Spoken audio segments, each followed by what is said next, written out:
Hello, my name is Omar Abasad. It is Tuesday, March 6, 2018 at 5:28 p.m. in Toronto. So I'm going to read an article that I posted on my Twitter account, ROSHINI. That was all me today. That was posting. I'm home. So I am uh, I am devoting some time into figuring out exactly what is going on in my environment and why I'm being targeted the way I am. So I'm doing a little bit of research and I'm posting the links as I go on. So this link I posted was about haptic technology, and so the title of the article is "Haptic Technology Makes Virtual Sex a Reality." And the reason I'm doing this is I'm hearing comments from people about um, people having their hands inside of you, touching you, masturbating with you, and there are names that's being called that is people who I work with or have known in the past. And I have had no sexual interaction with these people, absolutely none, just professional relationships. And yet I hear comments mentioning their names and sometimes the companies uh, in the in a way that seems to reflect some sort of a sexual relationship when there was none. So comments like he had her hands inside of her, he touched her, he masturbated with her. If they're not real and it never happened, then would have had to happen in a remote setting when I was not aware of it, maybe when I was sleeping. So I did a bit of research, and there is technology that does actually allow this to happen. This sort of assault, remote assault, to happen. So really, it's an abuse of new technology. So I'm just going to read a little bit here. Remember those video games in the mall arcade that would move as you raced your virtual car down a terrifying race course? They would shake and tilt and vibrate in response to your too young to have a licensed driving skills, providing a totally cool, totally 90s tech thrill. The science that allows any regular 8-year-old kid to pretend he's Jeff Gordon is called haptic technology.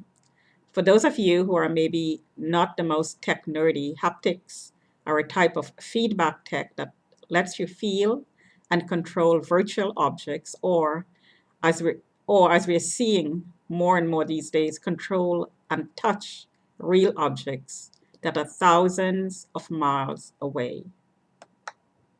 Thousands of miles away. Can you guess where this is going? That's the subtitle. Haptic technology has come a long way since the arcade game Race Car. We've seen how haptics can be utilized for long distance lovers who want to keep their sex life alive through vibrating smartphone apps and underwear that can totally enhance video chat sex. But those two applications are only the tip of the virtual touch iceberg.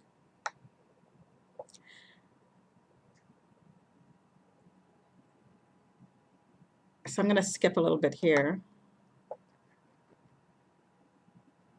It talks about the phone app and what it lacks.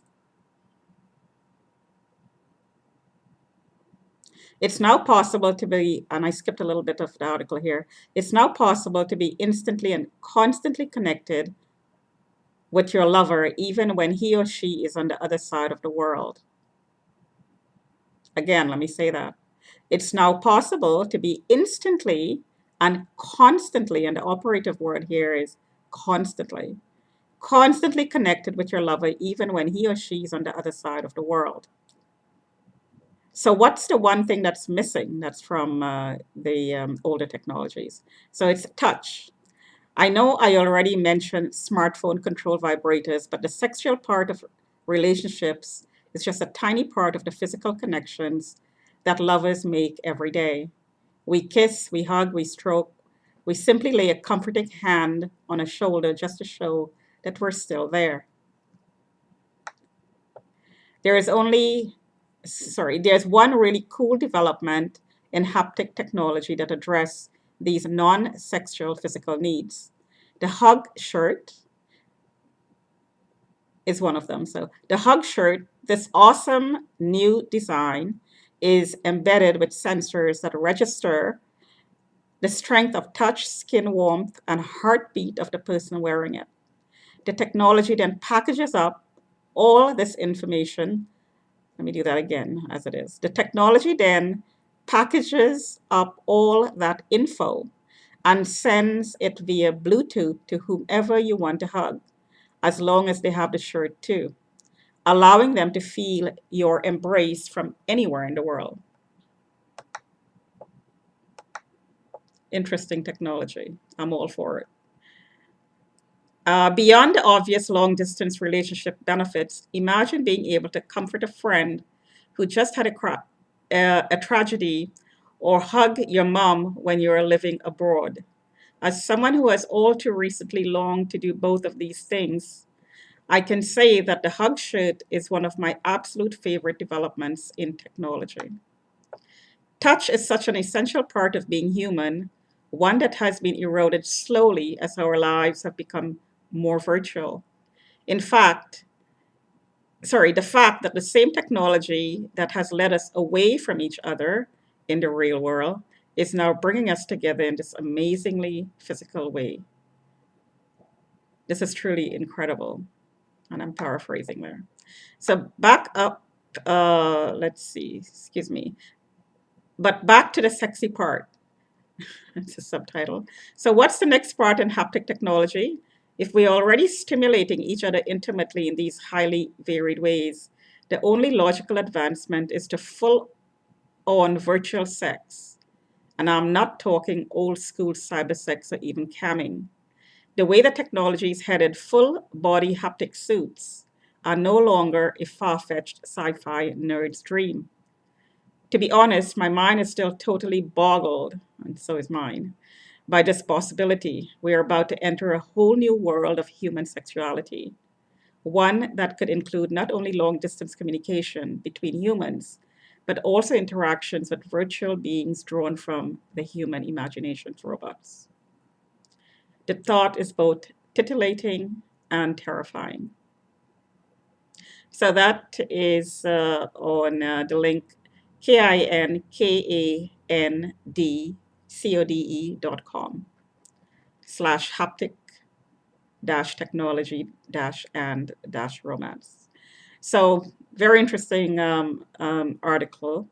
I um, I found it, as I said, when I was researching um, um, the um, the experiences that I've been observing and hearing, some of the comments I've been hearing in my environment. Comments like I had uh, um, affairs with men that I didn't, some of them I don't even know. So it would have had to be remote technology. So stuff like this, that and even more sophisticated forms of this technology that is not written about yet. Because targets, and I'm a target, is experimented on. So targets are experimented on. So it's not far-fetched to think that science like this is being experimented with using targets, and by almost by default is other people are being experimented with as well, because this is a money-making scheme, and that there is no way that the names on the list of people to be targeted, the people on that list are not the only one who are being targeted. I would make an educated guess and say um, most of us are being experimented with one way or the other. So this is like I said, this is one of my discoveries on my road to researching and trying to understand the mind games that targeters use sometimes. So the men who are are monitoring me because I'm flagged in the community, and I'm this big prostitute, I heard. And I heard there's a file that contains a license for me as a prostitute, all without my knowing. So obviously, it's trafficking, illegal trafficking, criminal activity. So this is all part of my research and trying to understand what's going on. On a completely different topic, I'd like to talk about victims of sexual crimes. I heard, and this is in line with what I just read in this article, where new technologies could be used to assault people. I heard that quote, too many men gerbiled her, meaning that her genitals have been touched and stimulated by many, many, many men. And too many men touched her, and too many men masturbated with her or saw her masturbating, that she may as well become a prostitute, even if she wasn't one before. This is a form of recruiting in my case, of course, because I was never one. Still, I'm not one. I'm a victim of assaults using this technology. That doesn't make me a prostitute. But what I was trying to get at is, as in a rape case where women are being raped, and men, of course. Now it's a lot of men are getting raped as well. And this technology is very um, useful, useful, quote unquote, to criminals who likes to sodomize men. It comes in really handy, and it's convenient. It's adaptable. So for the purpose. Back to my main point then. So men and women who are being victimized in a sexual way, they have a tendency to be labeled and stigmatized. And the tendency from a society's point of view is to lock the person away. The person is an embarrassment. We don't want to see him or her again. Him or her again. It's a total embarrassment to even have her around. Well, here is my take on that. The person who is being victimized by the criminals who are assaulting the victim is not the person who should be embarrassed or ashamed or feel shame, even though they do. Um, they're made to feel embarrassed and shame and should be, put away from society, because this is what the criminals want you to do. When really the reverse is true, the criminals should be behind bars, and they should be the one who are ostracized and banned and put in prison. This is a typical bully tactics. The bully is never the criminal.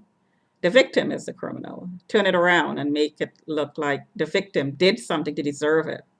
So first the propaganda, which in my case, she used to be a prostitute, which I never was. I was tagged while I was going to University of Toronto, and I was working full time as an accountant. So I'm not sure where the criminal activity that allowed that tagging was at the time. Obviously, the person who was doing the tagging was a criminal who was trying to recruit, and that was the starting point. So, and there's another side to that. The person he was talking to flag me would have had to monitor me to see what I'm doing. So he would have known that I was working full time and studying as well. So where was the criminal activity that allowed the flagging to take place? Collusion? Good question. I definitely think that there was collusion to recruit and traffic in my case. So back to the main idea here of locking away the victim of sexual assaults and victims of sex criminals. It's not going to happen here. We are not going to vault. You're not going to vault me, put me in a vault, and I think it's been tried before. The way it was put together, the picture that was painted was she was on the street. She's this big sexual addict. She can't help herself. So she needs to be vaulted. She needs to be taken off the street and become a sex slave instead of somebody walking on the street. Make her a sex slave and stay with one person, male or female, and just stay in one place. And that way, number one, she's controlled, or he or she is controlled. Number two, it makes the street cleaner. A bunch of garbage in my case, a complete opposite of who and what I am, as I said before. The propaganda is been running for so long.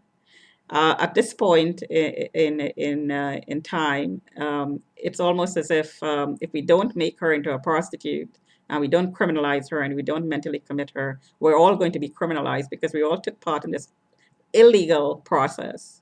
And if she's not put away and if she's not criminalized and she's not charged, we're all going to go to RICA, basically, which is exactly what's going to happen because I will never be recruited. Talk to you another time.